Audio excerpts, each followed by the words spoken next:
Om Namo Bhagavate Vasudevaya.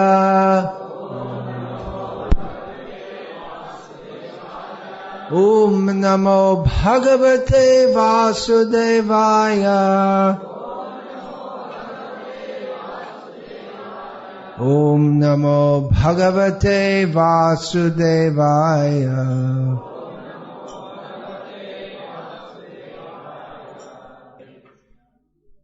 First of all, thank you to everyone for participating in this festival. There's no festival without people to participate in it. Special thanks to all the devotees who have performed various services. Especially a special feature was the Rangoli service. No, Vishesham. You say? Sorry. Important. Yeah. No, it's not special. Sorry. Just when I arrived here, I was sitting in the courtyard and a press reporter came to ask me some questions. I think he's still here, is it? Sitting there, all right. And he asked me to give the message of Bhagavad Gita in 2 lines. So I told him that the first line is Manmana bhavamad bhakto madhyaji mang namaskuru, which means, Krishna says, always think of me, become my devotee, worship me, and bow down before me. And the second line is Mam evaishyasi satyang te pratijane priyosi me. If you do this, then certainly you will come to me. I promise this to you because you are my very dear friend. So this is the final instruction of Bhagavad Gita, which Krishna himself, before saying it, told Arjuna that this is the best of all instruction that now I will give you. So I also told our press reporter that you should know this. But he said that he wanted to hear what I had to say. So I also told him that actually you can't just understand the Bhagavad Gita just like that. You have to study it. Everyone in the modern age, they want everything quick and easy. Just like instant coffee. Coffee made from powder. I think everyone takes coffee made from powder, is it? Yes. Although the old system was you got the coffee beans and you percolate it in water. You boil it in water. Sure. It takes quite some time. We're not recommending drinking coffee. This is not a coffee advertisement. But I'm just giving the example that the old system was to do it slowly, and actually you got more flavor out of it. Again, I'm not advertising coffee. But nowadays people don't even know about that. They just get the coffee powder. In the colleges also, the students, they prefer not to study the course, just to take the notes and finish it off like that. But Bhagavad Gita is not to be approached like that. Oh, let's see what I can get from Krishna, just in 12 seconds. Okay, I'll give, in all my life I'll give 12 seconds to understand what Krishna said. I've got so many more important things to do. So one has to study carefully. Bahunam janmanam ante jnanavan mang prapadyate. Krishna says in Bhagavad Gita that after many lifetimes of studying this knowledge, someone might actually understand it. And when they understand it, what do? When they understand it, what do? Mam prapadyate. They surrender to me, Krishna said. Which means the same thing. Manmana bhavavat bhakto madhyaji mam namaskuru. Always think of me, become my devotee, worship me, bow down to me. So our friend, the press reporter, said, yes, I understand. I'm what I said briefly to him, I'm expanding on it now. So he said, I understand, but I'm just asking for the common people. So I replied that Bhagavad Gita is not meant for common people. Krishna says in Bhagavad Gita, Evang parampara praptam imam rajarshayo viduhu. This knowledge was received through the parampara And the Rajarshis, the great saintly kings, they understood it in this way. The average person is interested in ahara, nidra, bhaimaitum, eating, sleeping, mating and defending. Bhagavad Gita is meant for thoughtful persons. Not only thoughtful, but purified persons. In Gita, Krishna says, another verse, Vita raga bhaya krodha manmaya mamupashritaha bahavo jnana tapasa putamad bhavamagataha. Krishna says that many persons in the past, being freed of mundane attachment, bhayam, fear, and krodham, taking shelter in me, became purified by knowledge and tapasya. Tapasya means austerity, or penance. Penance, one of those two words. So,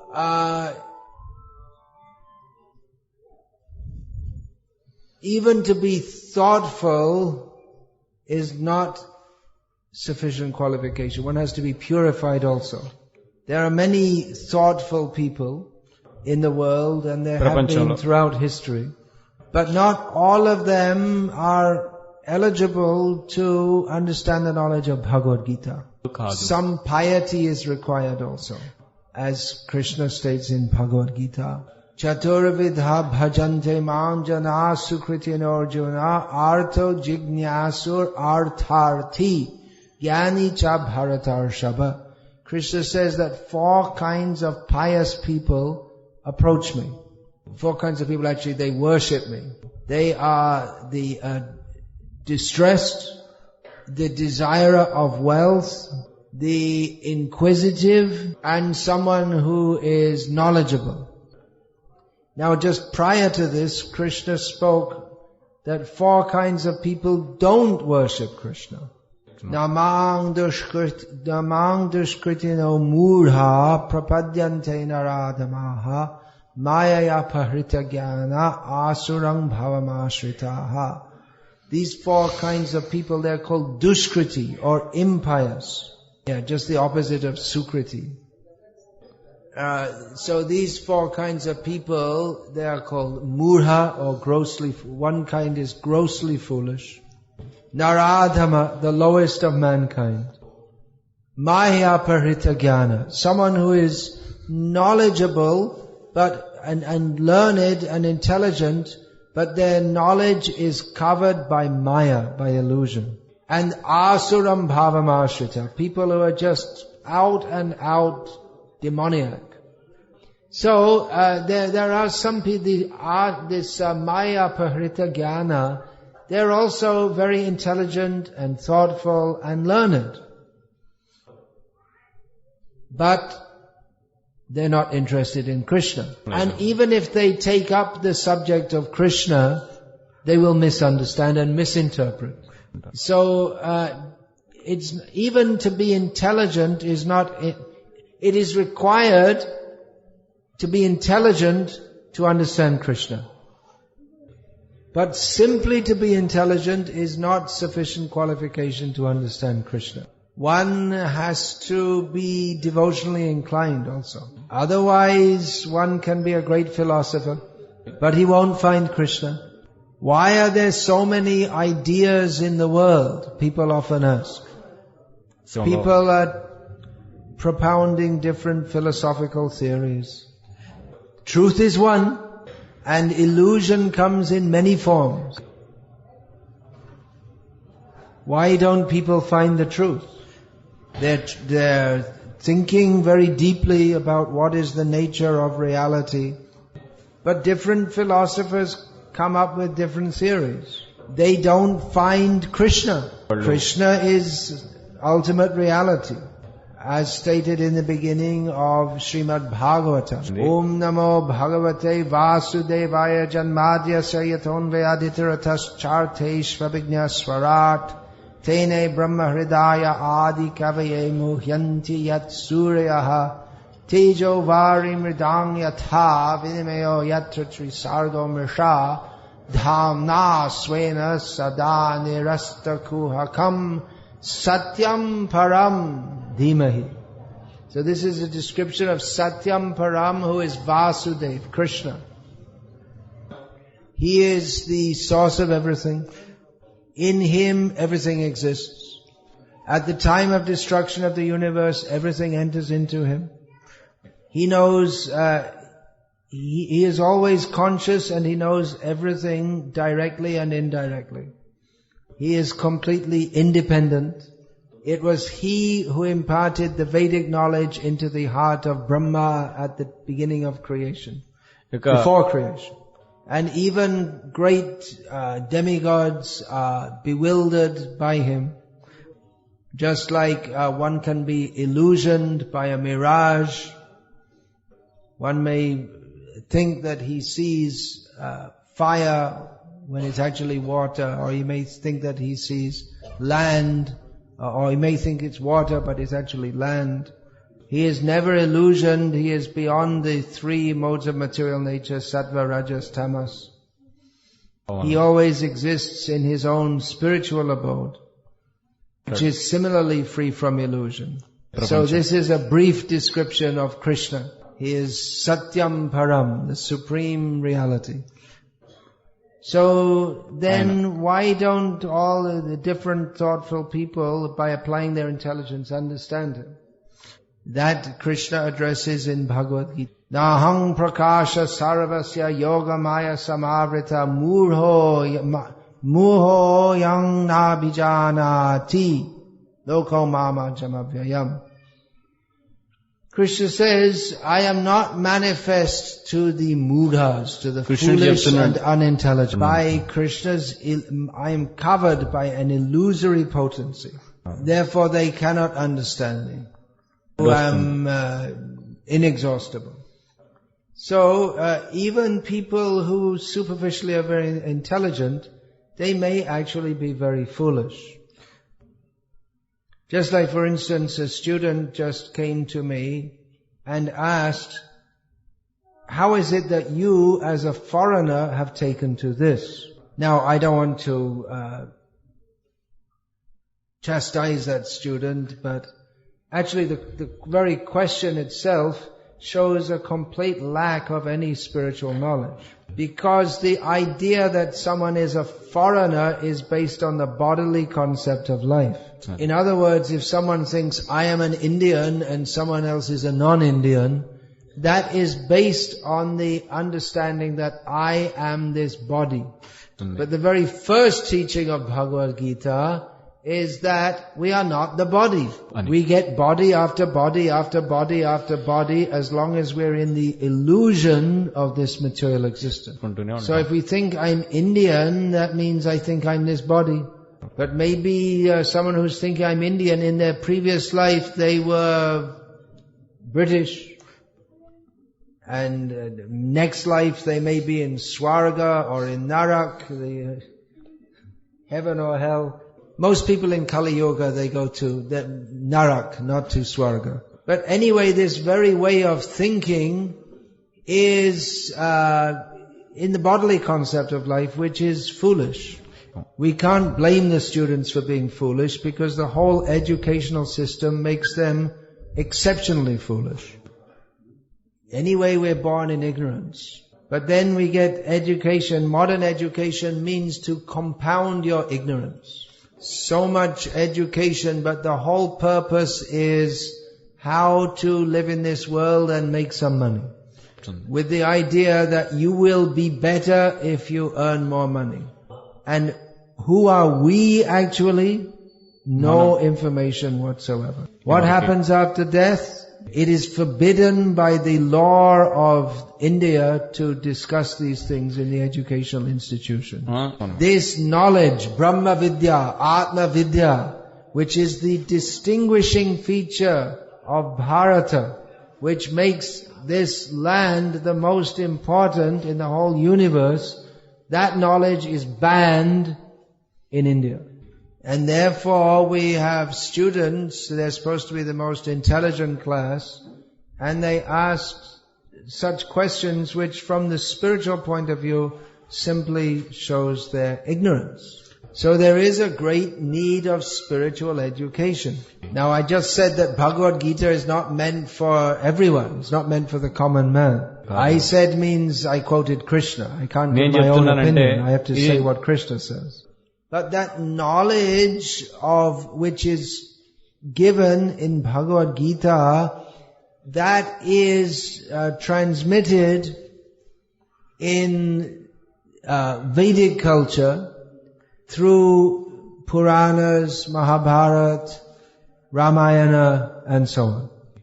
In Bhagavad Gita, the knowledge is given in essential form, means sankshipt.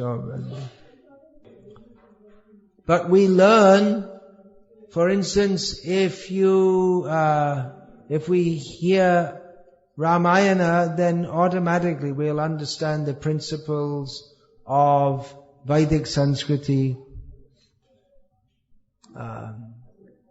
By hearing Mahabharata and Ramayana, we'll understand that we get birth after birth after birth, and that this material world is full of suffering. The goal of life is to come out of this suffering and go to Krishna, Vishnu, Rama in the spiritual world. So that same knowledge is imparted in the Puranas and Itihasa. So in concentrated, very intellectual form, it's given in Bhagavad Gita. So that knowledge requires to be distributed. But it becomes very difficult in the modern age because people are given a very wrong kind of education. They think that simply to get some college degree is education, without understanding the most important point. Human life is not meant simply for working to get money, but for understanding Atma Gyan.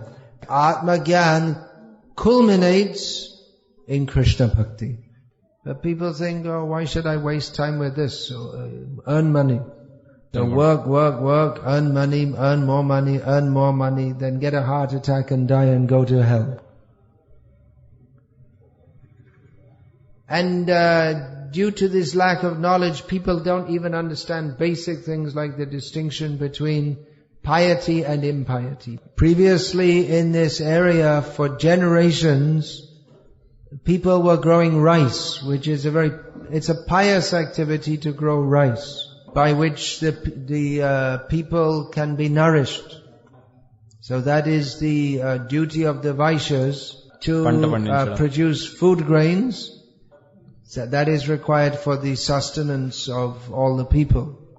But now there are more fish farms, which is not pious at all. That's very sinful.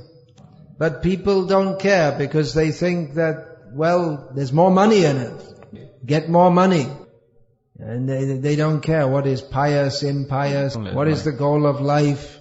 They can even, just by some bribery practically, just by some money, they can stop following this Vedic path and become beef eaters and completely sinful. They don't care because they think, if I get money, what does it matter? So I'm told there's a lot of conversion from Hindu to Christian in this area. But I don't think there's any conversion. Because the real dharma of everyone is money. And whatever means they find, they think is best, that they will follow. So we're not saying that in this world money is not important, but the overemphasis with no consideration of what is the actual goal of life.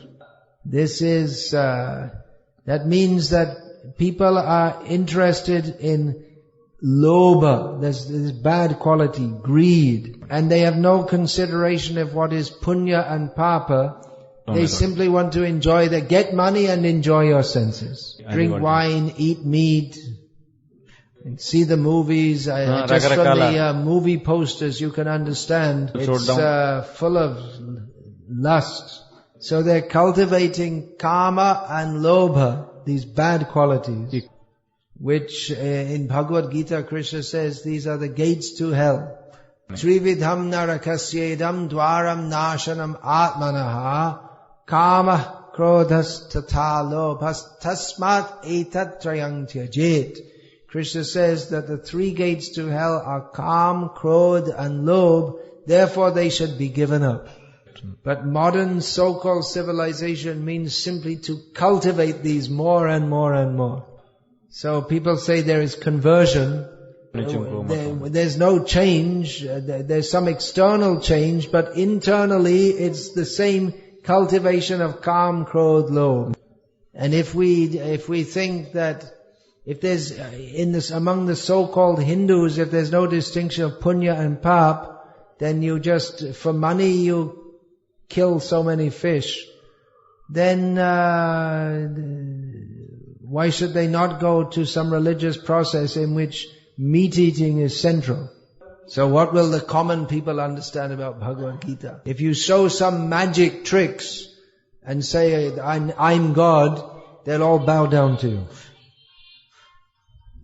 మీరు ఏదైనా ఒక గారడి గాని చేసి ఏదో ఒకటి చూపించినట్లయితే వాళ్ళందరూ జనం అందరూ అనుకుంటారా మీ ఇతను భగవంతుడు అని. అదే విధంగా people are not interested to understand who is actually Bhagavan. So many people in Andhra Pradesh were cheated by this so-called Sai Baba. They think he was God. There are so many cheaters now. There's some so-called Kalki Bhagavan. Just all cheaters. People like to be cheated. But you just consider that this so-called Sai Baba who left his wheelchair recently and died, he 100 years ago no one had ever heard of him. And there's no mention in Shastra about it. And quite likely in 100 years from now, no one will have heard of him either. Because they have so many so-called Bhagavans. They change fashion every few days. But actual Bhagavan, Krishna, is worshipped even before Krishna appeared in this world, millions of years ago. And even after the pralayam, the destruction of this world, again there will be srishti and again people will worship Krishna. Yang Brahma, Varanendra, Rudra, Maratha, Stunvanti Divyayistavaha, all the great personalities of the universe, they worship Krishna. But people, they're so stupid, they don't even think.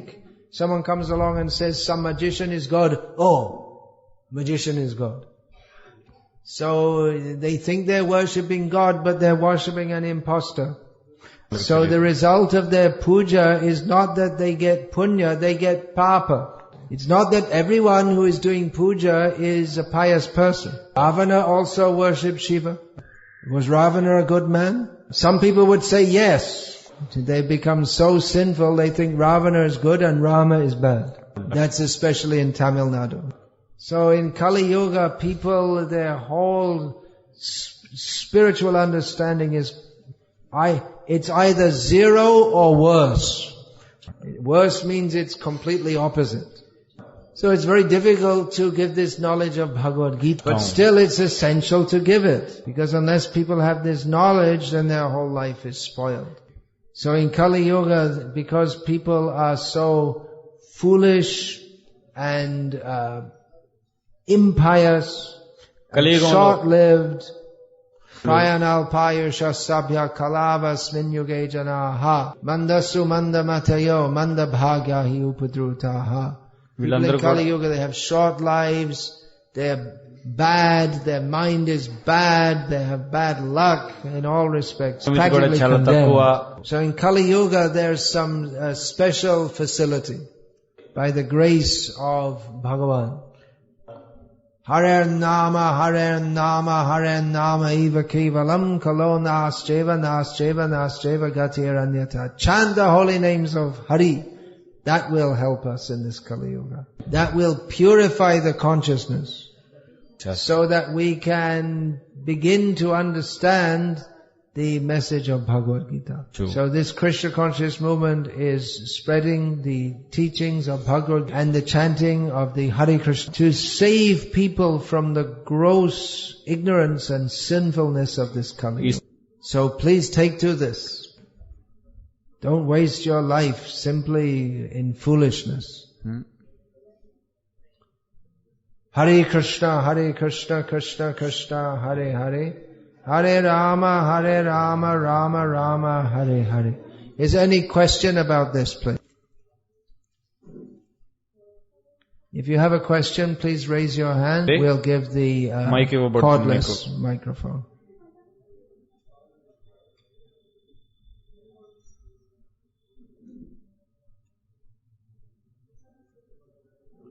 ఎవరికైనా ప్రశ్నలు ఉంటే చేయొద్దండి. The newspaper reporter left already. He wanted a 2-line answer and rushed off. Everything quick, easy. He didn't stay to listen to the lecture.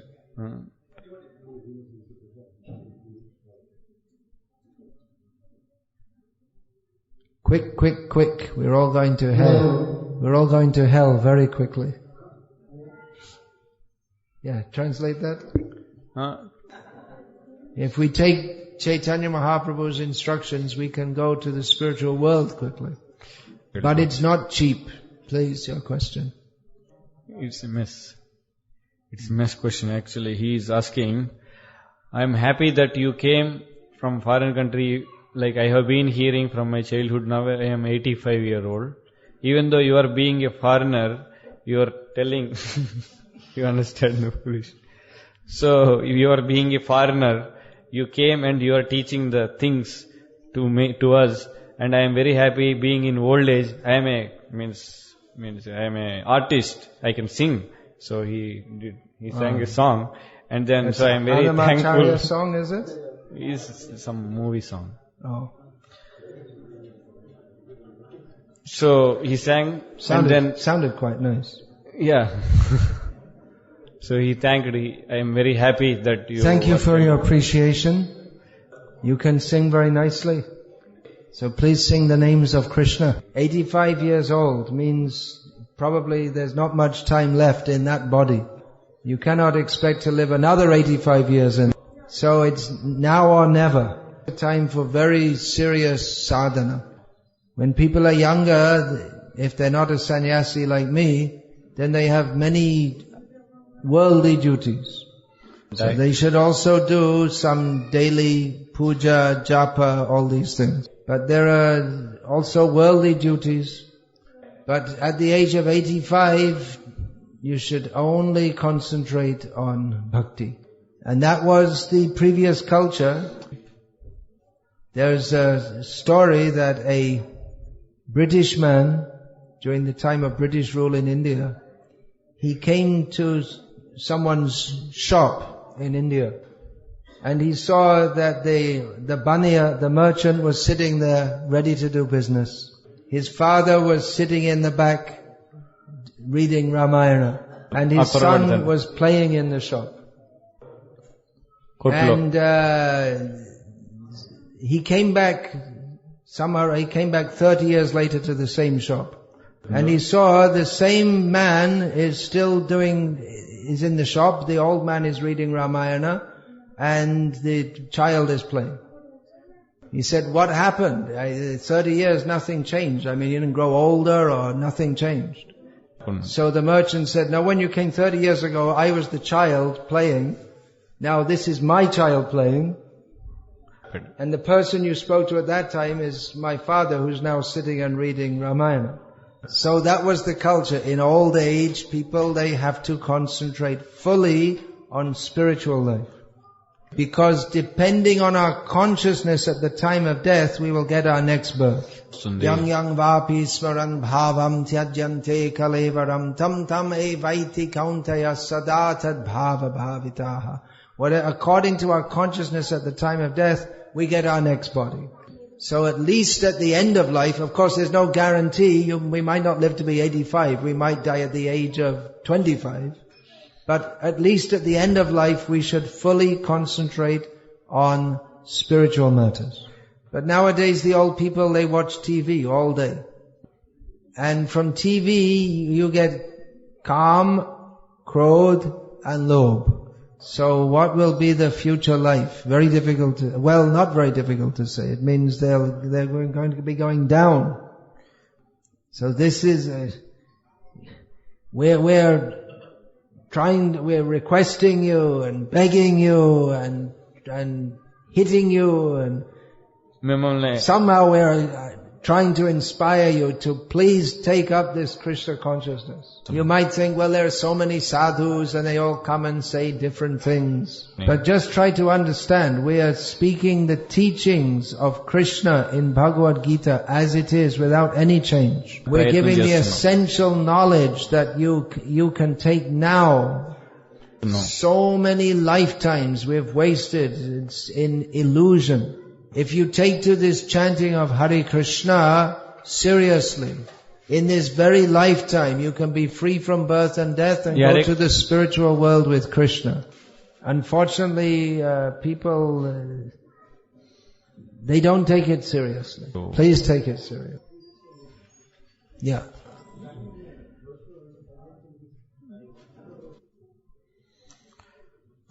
His question is like, I am very happy you are giving the knowledge from Kashmir to Kanyakumari, everybody worship in India, Lord Krishna. You are giving that nectarian words of Krishna, so I am very happy to hear. But this India is the Jagat Guru for whole world to give this knowledge. But some Christians, they want to change this country and make into pieces, different pieces. I am asking you, our Guru, that I can get the answer from you. What is why they are trying for this? Why are they doing? They have some idea that if everyone follows this Christian religion, they're convinced it's right. Often people ask me that why did I come out of Christianity? Well, from a young age I could understand that it's not right. This idea that if you, in one lifetime, if you don't believe what they say, then God sends you to hell forever. This is an insult to God, actually. The idea that God is so merciless that if you don't follow one path in one lifetime, then you go to hell forever with no chance of ever coming out again. And what kind of God is that? He's the most cruel.